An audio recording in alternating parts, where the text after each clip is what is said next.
Lanjutkan kembali Bang Bara. Sekarang saya yang langsung ke Bang Bara yang pertama di segmen ini. Pak Prabowo seringkali mengatakan bahwa Indonesia ingin dijadikan sebagai macan Asia, kurang lebih seperti itu. Nah, di mata Pak Prabowo sebetulnya Indonesia kalau di sekarang itu apa sebetulnya? Ya, artinya kan kita sekarang ini adalah sesuatu posisi Indonesia dalam dunia internasional sangat penting. Kita dianggap sebagai the emerging power. Tapi tentu saja kan itu belum cukup ya. Kita ingin supaya kekuatan kita bisa lebih kuat lagi dari sekarang. Tentu kalau sekarang dalam ilmu hubungan internasional, dalam kita menilai, memberikan judgment terhadap kekuatan satu negara, ada beberapa kategori. Satu, kita lihat hard power-nya seperti apa. Hard power itu berhubungan dengan kekuatan militer. Kita masih lemah di situ. Kita masih lemah, ya kan? Tentu saja kan masih lemah. Kalau kita hanya spend kurang dari 1% dari GDP untuk pertahanan kita, untuk militer kita, itu sangat lemah.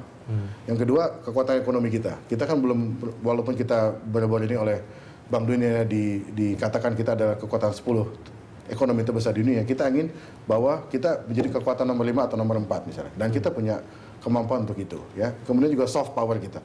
Soft power kita juga sangat kuat. Kita kan budaya kita sangat kuat, ya kan. Kita punya anak-anak muda yang sangat kreatif, ya. Kita bisa menjadi pusat dari soft power dari Asia, ya, di Indonesia ini, dengan budaya kita, dengan kreativitas dari anak-anak muda kita.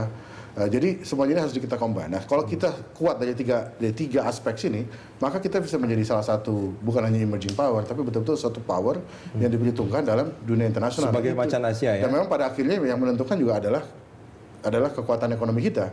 Kan dengan kekuatan ekonomi kita yang tinggi, ya, kita bisa lebih mengurangi kemiskinan, banyak penduduk kita yang makmur, ya. Kemakmuran bisa diciptakan secara lebih merata, tidak seperti sekarang terjadi ketimpangan. Dengan begitu kalau kita punya uang lebih banyak, kita bisa mengalokasikan dana untuk military spending, untuk defense spending. Artinya sekarang ini kita masih jadi gogor, ya. Anak macan gitu, belum jadi macan Asia mungkin seperti itu.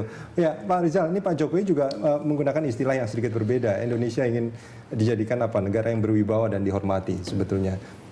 Indonesia belum mencapai hal itu saat ini. Oh, saya kira belum, ya. Saya kira kami agak berbeda dengan apa yang disampaikan oleh Bara barusan, ya. Karena saya nggak yakin tuh bagaimana bisa menjadi macan Asia, ya. Asumsinya kan sekarang belum, berarti kan ingin menjadi macan Asia, tapi ingin melanjutkan semua kebijakan luar negeri yang dilakukan sekarang, ingin melanjutkan pemerintahan SBY. Nah, bagaimana bisa menjadi macan itu kan jadi pertanyaan besar kalau hanya ingin melanjutkan. Indonesia kalau kita lihat yang namanya transformasi strategi sekarang, ya. Jadi itu kan Pak Jokowi mengatakan center of gravity, ya. Jadi pusat dinamika geopolitik dan geoekonomi dunia ini sedang bergeser dari barat ke timur. Dan pertarungan ke depan itu akan terjadi di dua samudra, ya. Di dua samudra ini. Nah, ini Samudra Hindia dan Samudra Pasifik. Nah, kita tuh ada di tengahnya, ya kan? Nah, di situ artinya pertarungan negara-negara besar ke depan yang tidak hanya melibatkan dua kekuatan besar, tapi mungkin bisa 4, bisa 5, ada Amerika, ada China, Tiongkok, kemudian ada Jepang, ada India, kemudian ada Rusia.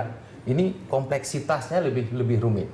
Nah, dalam perkembangan seperti itu, kalau kita tidak tahu di mana kita harus melakukan reposisi strategis yang dalam paparan Pak Jokowi ataupun doktrin Jokowi itu adalah poros maritim dunia, maka kita akan tersapu.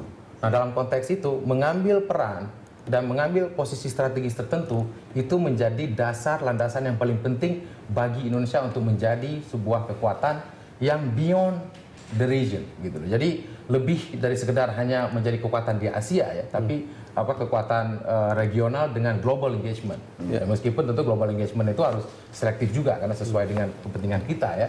Nah, dalam konteks itu menjadi prasyarat dasar bagi upaya untuk mengembalikan kewibawaan Indonesia sebagai sebuah kekuatan. Singkatnya, kalau untuk membangun poros maritim itu apa yang akan dilakukan? Diplomasi maritim yang seperti saya sampaikan tadi, ya. Jadi kita harus selesaikan dulu pekerjaan-pekerjaan rumah, tantangan rumah yang berkaitan dengan masalah-masalah kelautan kita, masalah maritim kita yang banyak sekali, termasuk pengamanan sumber daya alam, penyelesaian masalah batas, pengamanan batas-batas laut, dan hal yang berkaitan dengan. Tapi kapal-kapal besar nanti masih berlabuhnya di Malaysia sama Singapura. Itu juga masuk, tapi dalam konteks program ekonomi, ya. Kalau kita lihat program ekonomi Pak Jokowi kan itu kan yang namanya paradigma kemaritimannya kan sangat kental, ya. Upaya untuk membangun pelabuhan, upaya untuk memperbaiki infrastruktur kelautan, upaya untuk memulai untuk memiliki kemampuan untuk memiliki kapasitas shipbuilding dan sebagainya itu sangat konkret. Gitu, Baik, Mas Wawan, tanggapannya soal kedua kubu ini yang ingin menjadikan Indonesia sebagai macan Asia dan ingin menjadikan Indonesia sebagai poros maritim, mana yang lebih dunia? Ya, dunia.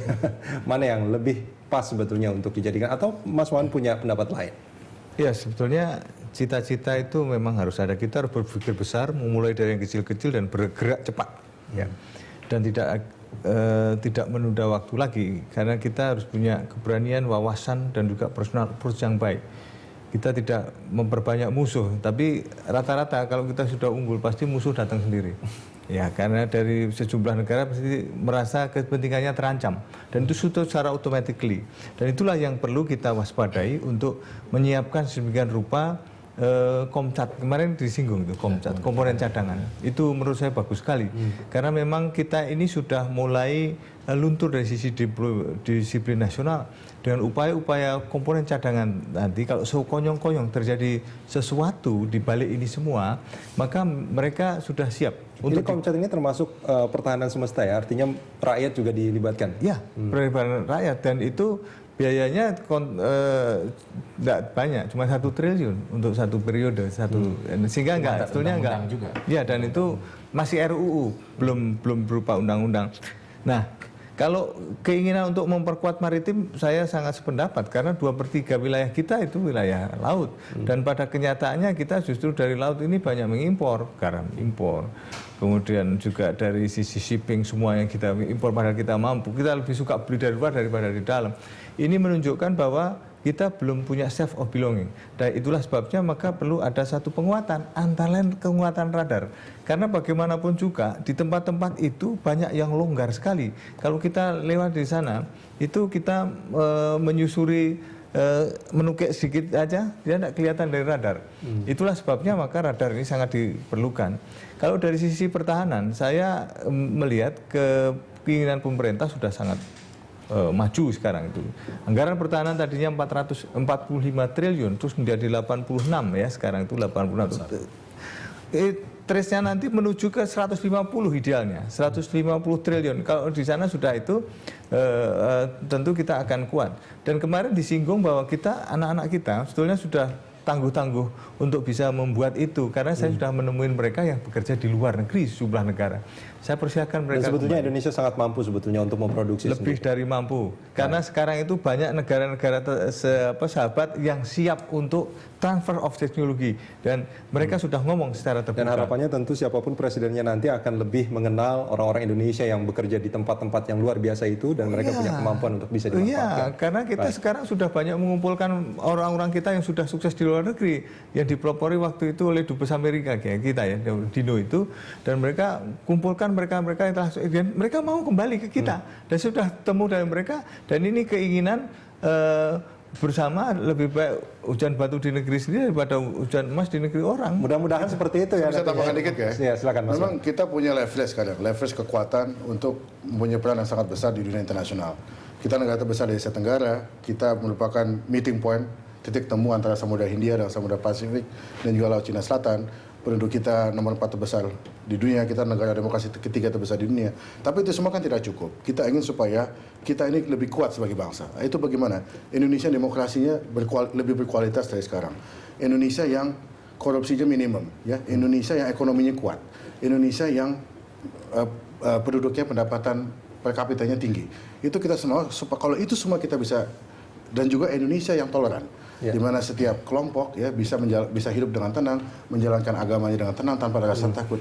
Itulah Indonesia yang kita inginkan. Kalau kita bisa memenuhi semua itu, maka kita betul-betul bisa menjadi bukan hanya tiger, kita bisa menjadi suatu apa lagi yang lebih hebat dari Asian. Naga. Bisa menjadi naga. Jadi Asian naga. Jadi poros maritim dunia.